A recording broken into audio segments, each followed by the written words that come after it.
বিসমিল্লাহির রহমানির রহিম। একটা এসি হচ্ছে রিইনস্টলেশনের কাজে আসা হচ্ছিলো, সর্বপ্রথম হচ্ছে এসিটা খোলা হবে, তারপর হচ্ছে পুনরায় হচ্ছে এটা রিইনস্টলেশন করা হবে। তো এসির যে কন্ডিশন একবারে হচ্ছে এখানে গাছ দেখতে পাচ্ছেন অনেক লম্বা হয়ে গেছে, কাস্টমারের কোনো খোঁজখবর নাই।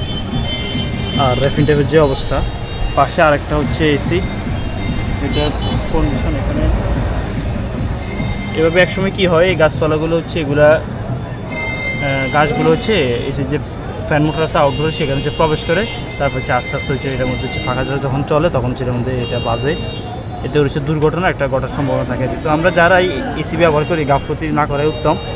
নিয়মিত হচ্ছে এসি হচ্ছে আমরা সার্ভিস যেটা সেটা হচ্ছে নিয়ে নিব। এটা চারপাশে দিয়ে হচ্ছে একবারে গাছপালা, এখানে হচ্ছে একবারে এই কন্ডিশন। তো আমরা এটা খেয়াল রাখবো। তো এটা হচ্ছে আমরা গ্যাস স্টক যেটা সেটা করে নিয়েছি, আউটডোর যেটা সেটা খোলার যে কাজ সেটা চলছে, পুনরায় হচ্ছে এসিটা হচ্ছে আমরা আবার অন্য জায়গায় হচ্ছে রিইনস্টলেশন করবো। ধন্যবাদ।